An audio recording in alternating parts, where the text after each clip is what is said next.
Today is the 30th of April 2026. Yesterday, I mainly focused my talk on how to strengthen and sustain effort. Meanwhile, I shared the story of Kisa Gautami to illustrate how attachment gives rise to sorrow and fear. So that discussion related to the second level of effort. Now it is time to discuss the third level of effort. The the third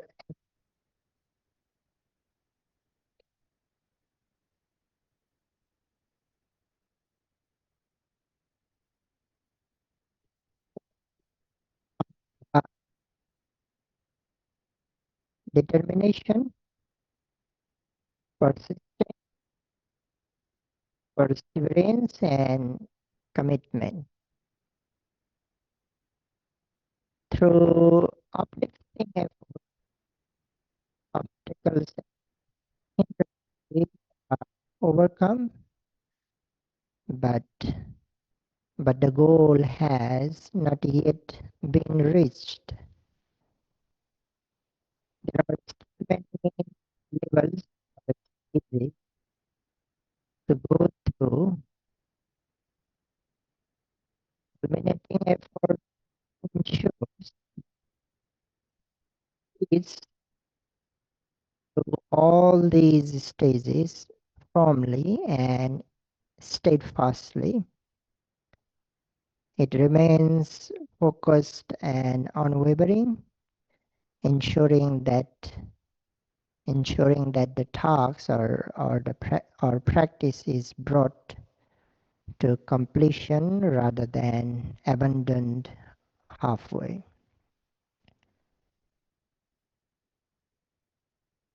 When no effort, mind will be dominated by the nearest, most subtle and most dangerous mental illness, that is laziness. Effort is the engine. Effort is the engine that drives the entire spiritual journey forward. It is the fuel that powers mindfulness, concentration, and wisdom. So effort is another essential factor in preventing and overcoming mental illness, just as accurate aiming helps prevent three kinds of unwholesome or wrongful thoughts and counters sloth and torpor. Effort helps overcome laziness, which is one of the most harmful mental states. When laziness is present, the mind lacks the energy to absorb the meditation object precisely. It even resists basic practices such as sitting during sitting meditation, walking during walking meditation, or being punctual for these activities.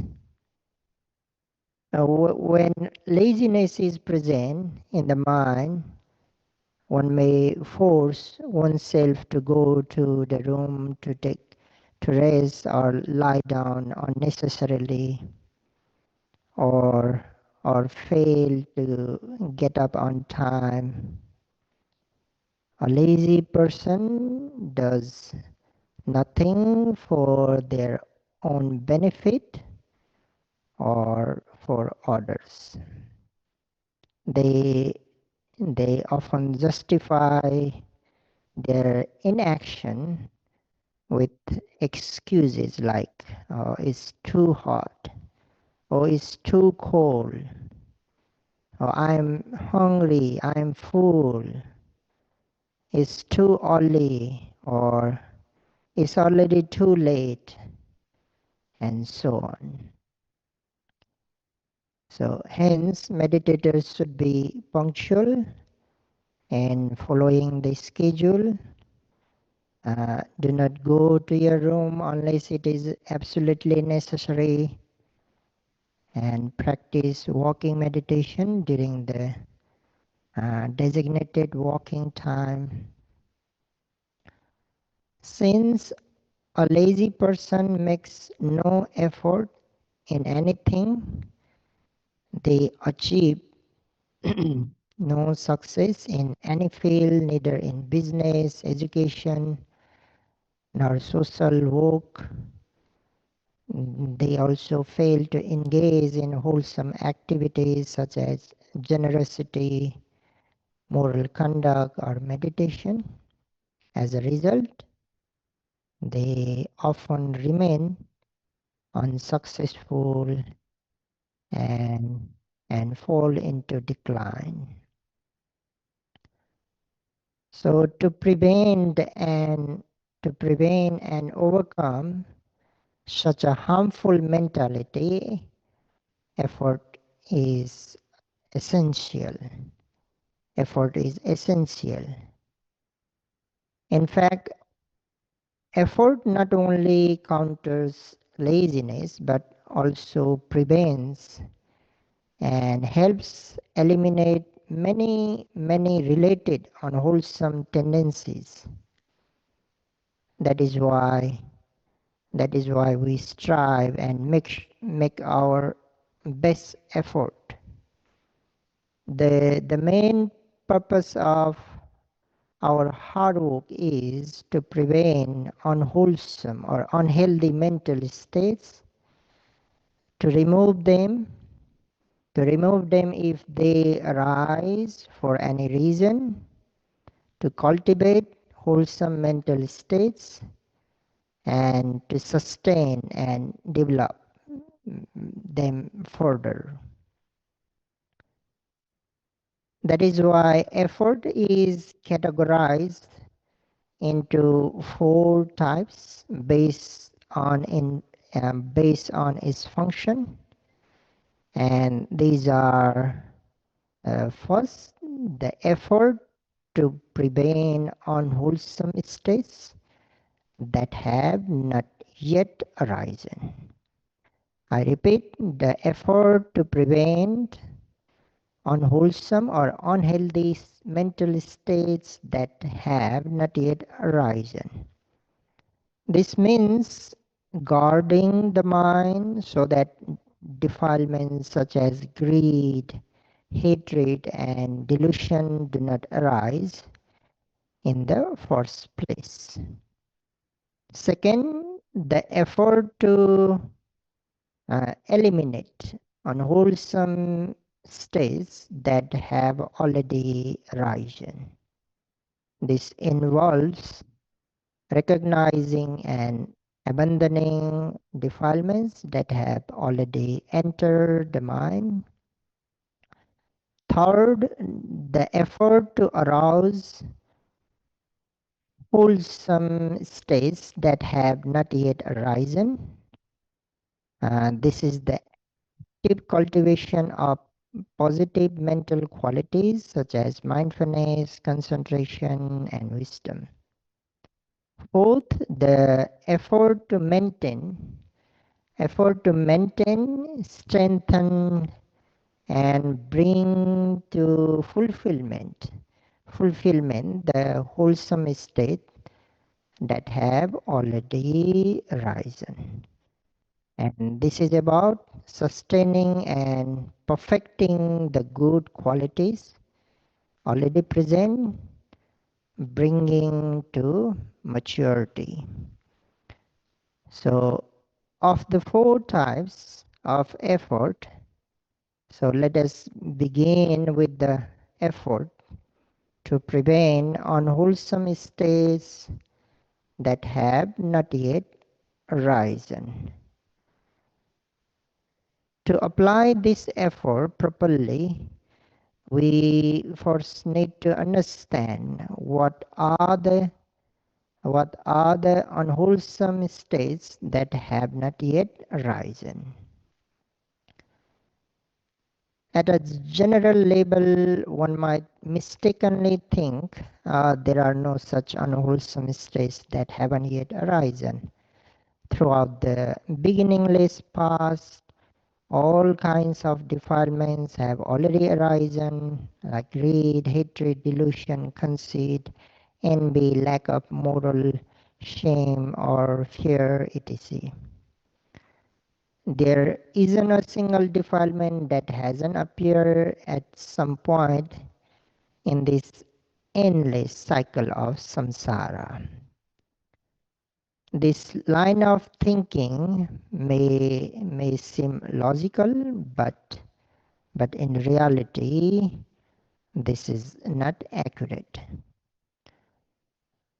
Let's take a practical example. Suppose you are practicing sitting meditation, and suddenly a fellow meditator makes a noise, perhaps coughing, shifting, or dropping something. In that moment, anger arises in your mind and you react. Why is this meditator making noise? Or what what an annoying yogi. Uh, Now this specific anger toward that particular person in that particular moment had not yet arisen before. I repeat, anger toward that particular person in that specific moment had not yet arisen before, and it is newly born. It is newly born. So in this case, the effort to prevent this unwholesome reaction before it rises was not successful. Another example, suppose you go to the dining hall for breakfast or lunch, and you see the food, perhaps it looks especially delicious, or is a dish you are particularly fond of. In that moment, you fail to note seeing, or later maybe testing. As a result, greed arises, a subtle or strong craving to have that food or to enjoy it or to take more of it. Now, one might think greed has arisen many times before. What's new about this?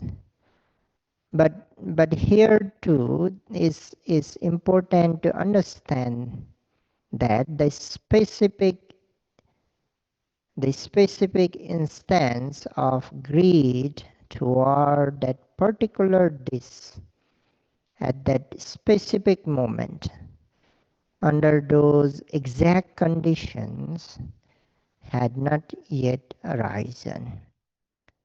This is a new occurrence, and an unwholesome state that was not yet arisen until that moment. If mindfulness had been present, if you had clearly noted seeing when you laid eyes on the food, or wanting when the craving began to stir, it could have been prevented. That is precisely the function of the first type of right effort, to prevent the arising of unwholesome states before they take hold of the mind.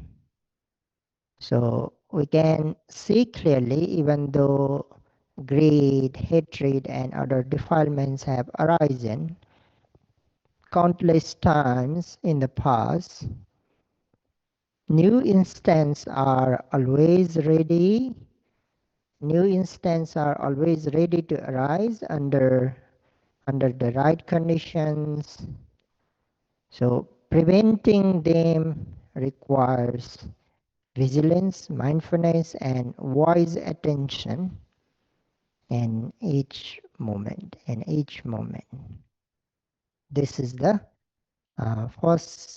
this is the first type of effort, the effort to prevent unwholesome states that have not yet arisen. The second type of effort is the effort to eliminate unwholesome states that have already arisen. To understand this effort, we must first know what is meant by unwholesome states that have already arisen. I don't think this requires much explanation. It includes all the unwholesome mental states that have arisen in the past, from the beginningless past up to even a moment ago, including everything that has arisen just a second before.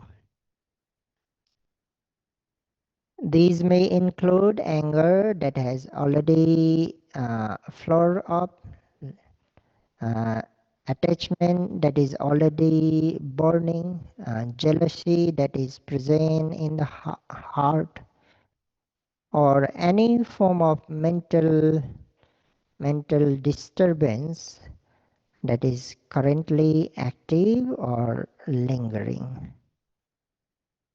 So the role of this second effort is to recognize these defilements clearly and work to abandon them through right mindfulness, concentration, and wisdom. This is the second type.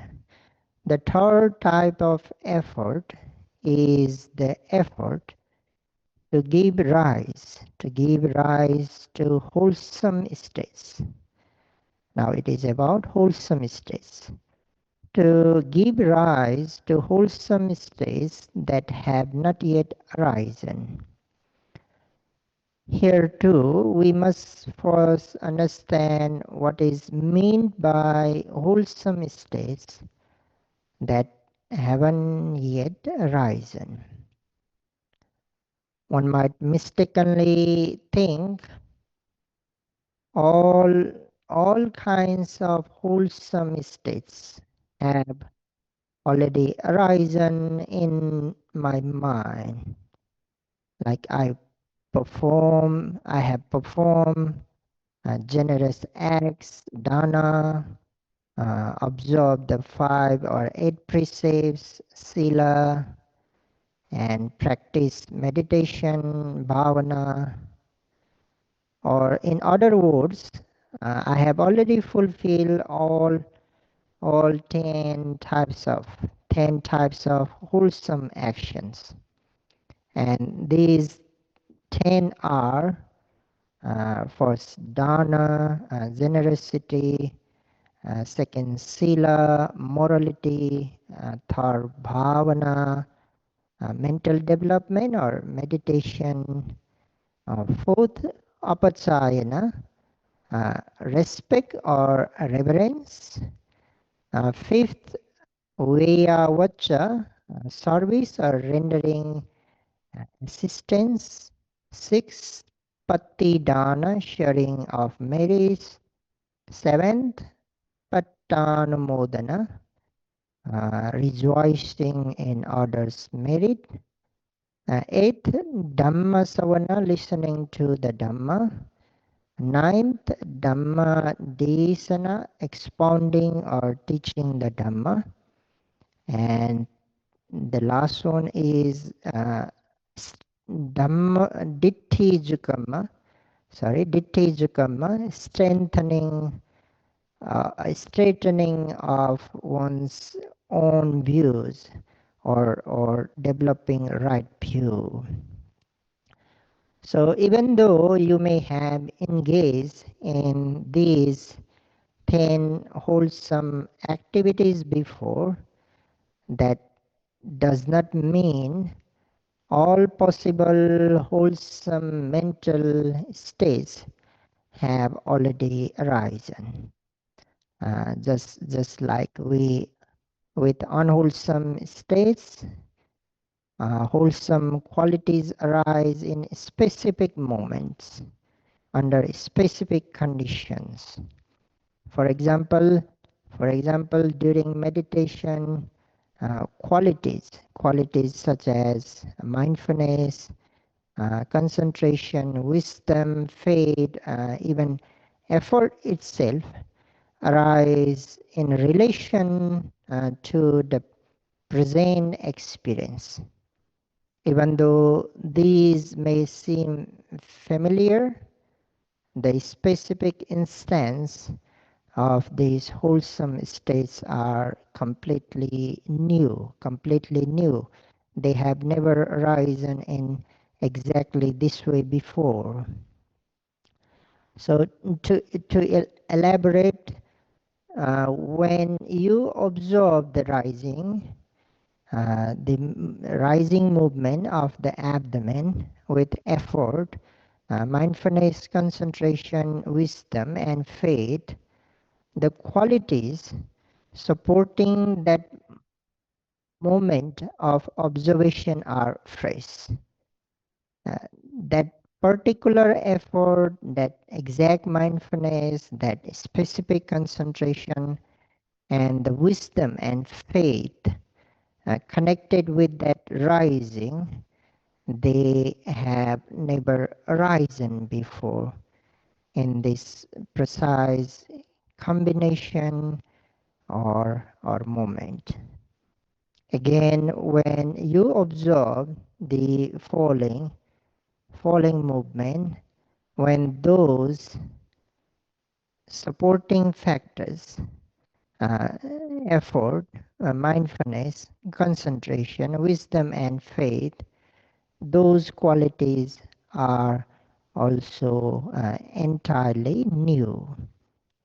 Each moment of awareness is unique, and the wholesome states rising with it are likewise new. So, in this way, the third effort to give rise to wholesome states that have not yet arisen is constantly being fulfilled moment by moment through diligent practice. Especially Vipassana insight, as well as the path and fruition knowledges have not yet arisen in most practitioners. These are profound, wholesome states that require consistent and focused effort to develop.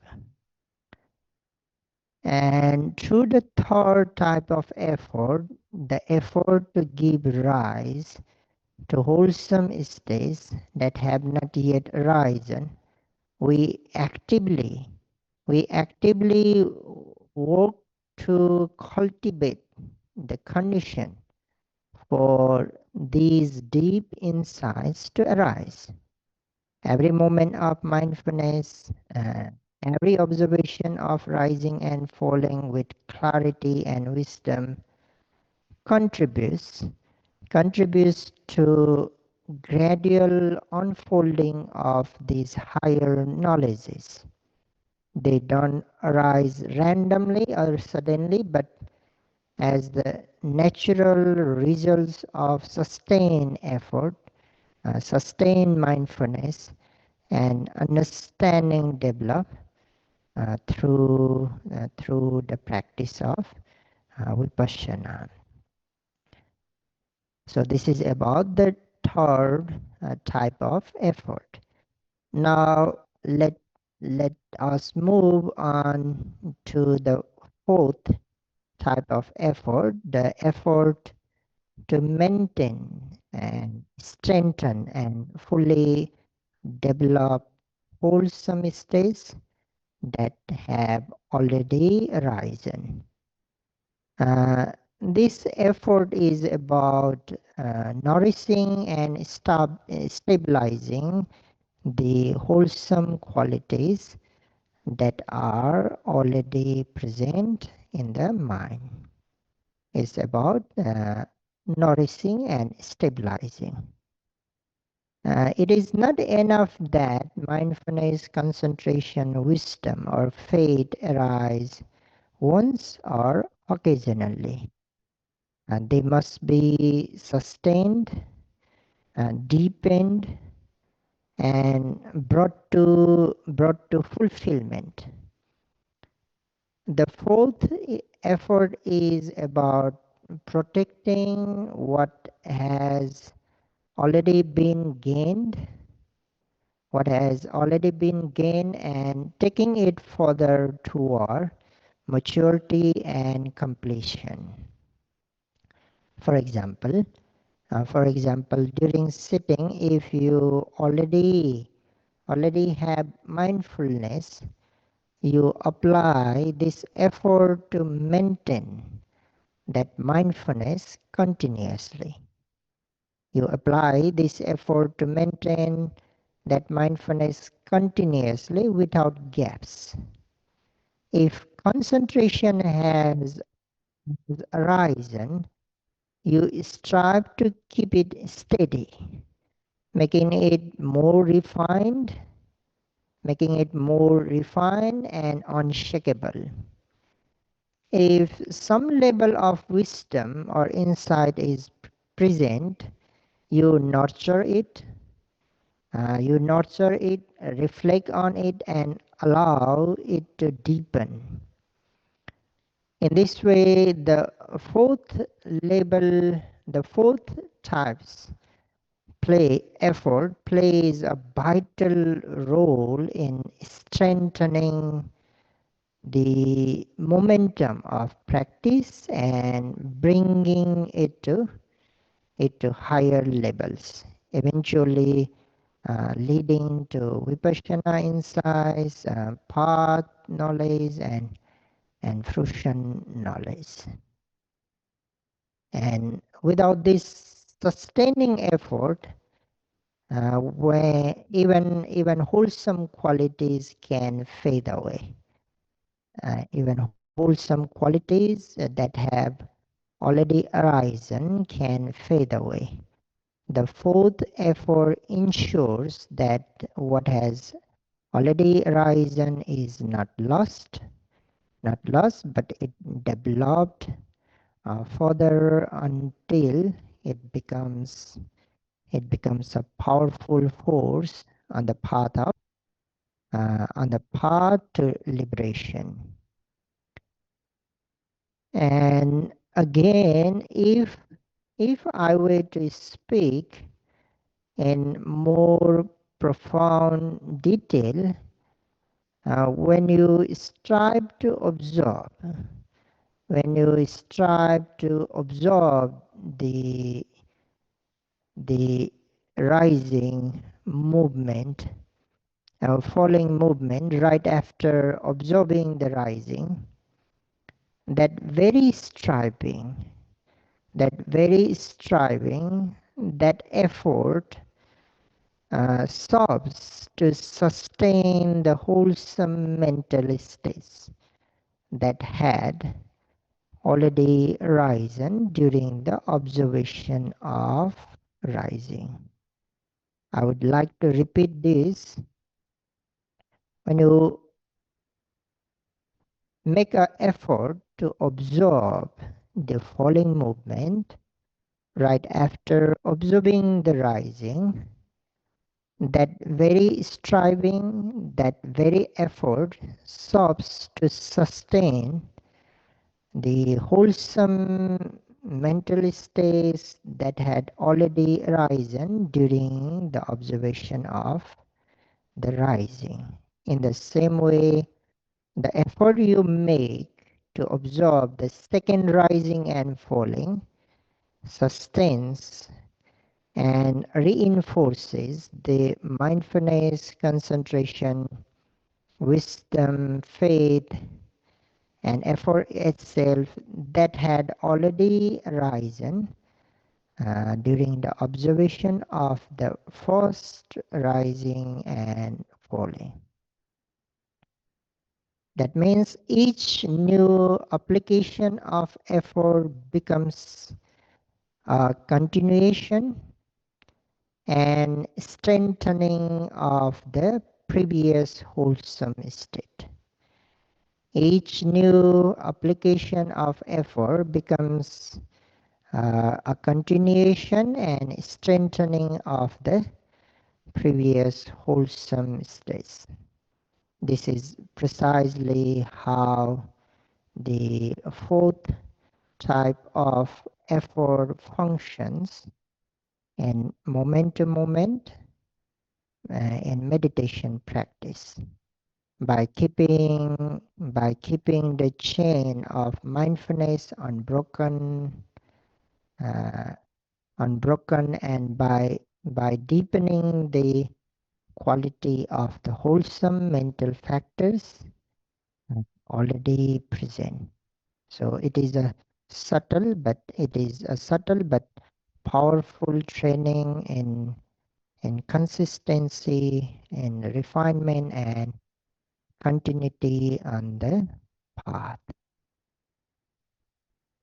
Now, it is clear that there are four types of effort corresponding to four distinct functions: preventing, eliminating, generating, and sustaining and fulfilling. I repeat: preventing, eliminating, generating, and sustaining and fulfilling. So this is the explanation of the four different types of effort. But now I would like to point out something very interesting, that in each moment, when you apply effort to observe the presently rising object, all four types of effort are actually working together. Working together, in other words, that single moment of effort performs all four functions simultaneously. For example, when you observe the rising of the abdomen with effort,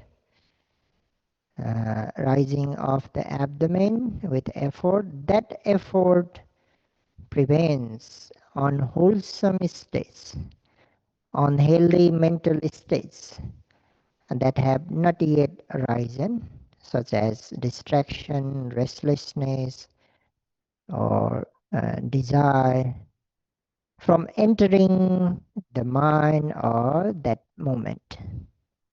And at the same time, it eliminates unwholesome states that may have already arisen in the certain past, such as irritation or dullness or doubt, especially when vipassana insights are developing.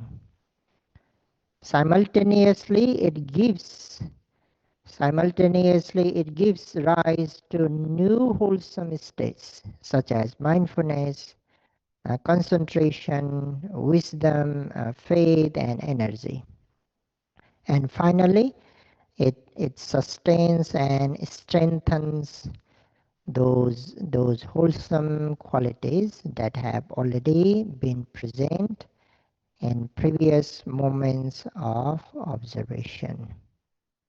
Similarly, when you observe mental phenomena such as thoughts or emotions, or when you observe mental or physical feelings, when you practice walking meditation, or maintain mindfulness during day-to-day activities. All all four types of effort are actually working together. In other words, each single moment of applied effort performs all four functions simultaneously. It prevents unwholesome states from arising, eliminates those already present, gives rise to new wholesome states, and sustains and develops the wholesome qualities already established. So even though we speak of these four types of effort as separated for the sake of explanation, in actual meditative practice, they are often united. They are often united in a single moment of wise attention. This is the power and beauty of right effort, which is called Samma Vayama. And this is the power and the beauty of right effort. It is not only dynamic but also deeply integrated. Uh, we must make great effort to develop mindfulness, concentration, and wisdom, and to sustain them. At present, when mindfulness, concentration, and wisdom are not yet well developed, and the prevention, protection, and treatment of mental illness are less effective. It is true that initial effort can prevent the mind from three kinds of unwholesome thoughts, wrongful thoughts, as well as sloth and torpor. Effort can also reduce laziness and unhealthy mental states. However, without mindfulness, without concentration, and without wisdom, these efforts are not fully effective. These efforts, including the accurate aiming, are not fully effective. As initial application is repeated, so again and again, and it supports the growth of sustained application. That is true. And of course, all of this depends on the presence of right effort. And with these mental qualities working together, the mind begins to see directly as they truly are. However, at the beginning of the practice, there is neither deep knowledge nor even full mindfulness yet. What is present is simply perception, sanya. Perception that recognizes and records the object.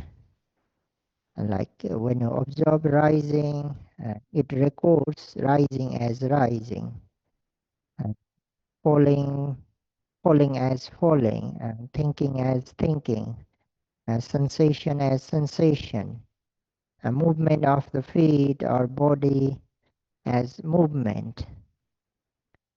This basic recognition and uh, record are essential because a strong, clear perception is necessary for mindfulness to arise.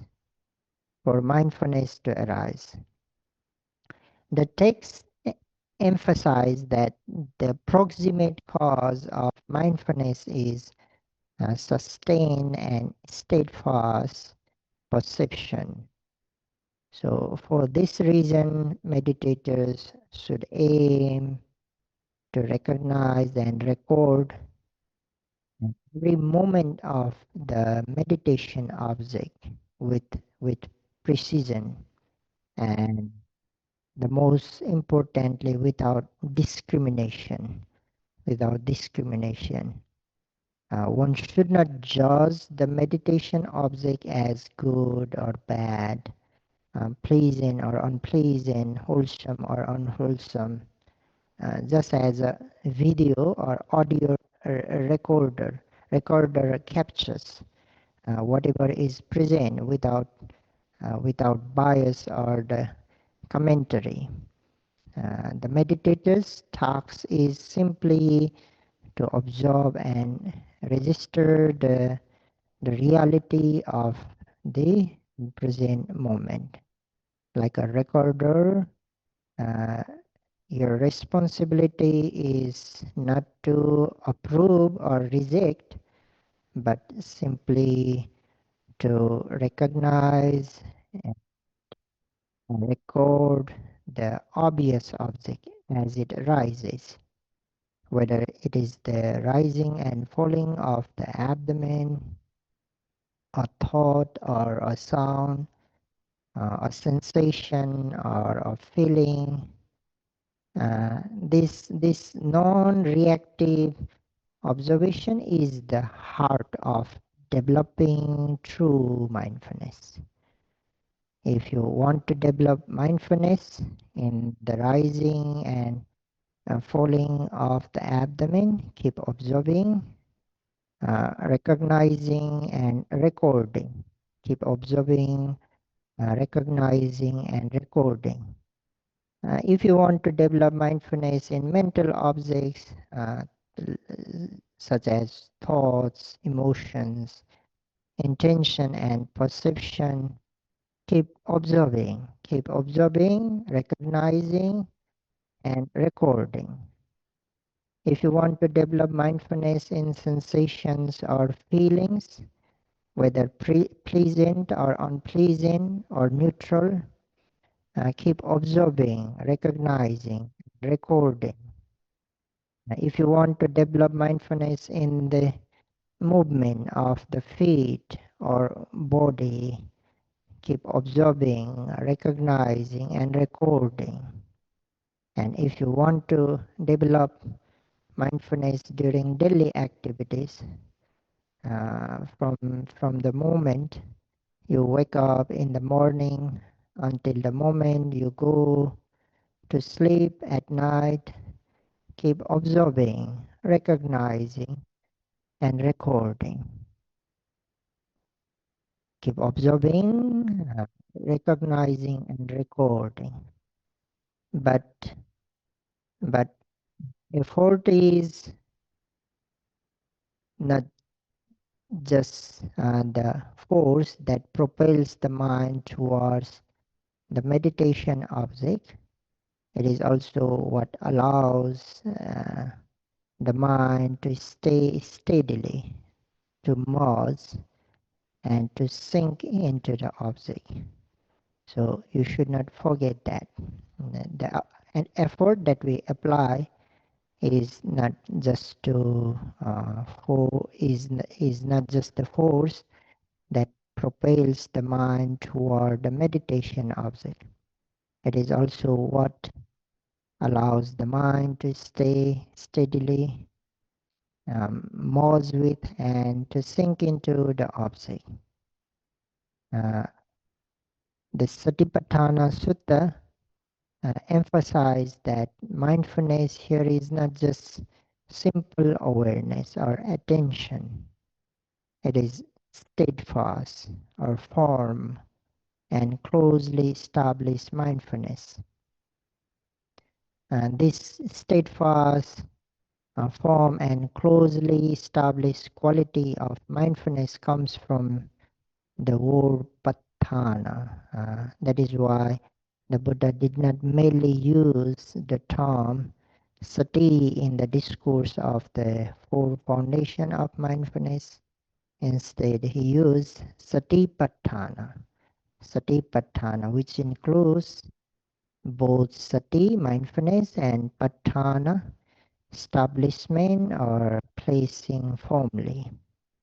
So it signifies that mindfulness that is not just present but deliberately and firmly established on the object, grounded, unwavering, and sustained.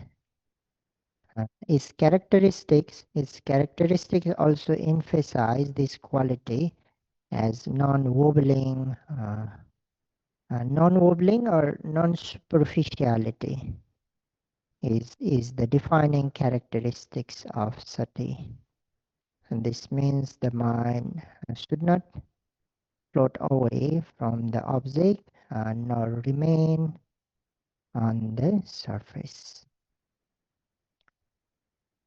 We will talk much more about the characteristics, its function, its manifestation, and proximate cause of mindfulness. For today, um, by knowing how important the effort is in the practice of mindfulness meditation, and in order to prevent, eliminate, develop, and sustaining the mindfulness concentration and wisdom. So knowing the functions of the effort that you apply each and every moment. So may you all be able to prevent the unwholesome states that have not arisen yet. May you be able to eliminate the unwholesome states that have already arisen. May you be able to give rise to wholesome states that have not yet arisen. Finally, may you be able to sustain, cultivate, and fulfill the wholesome states that have already arisen.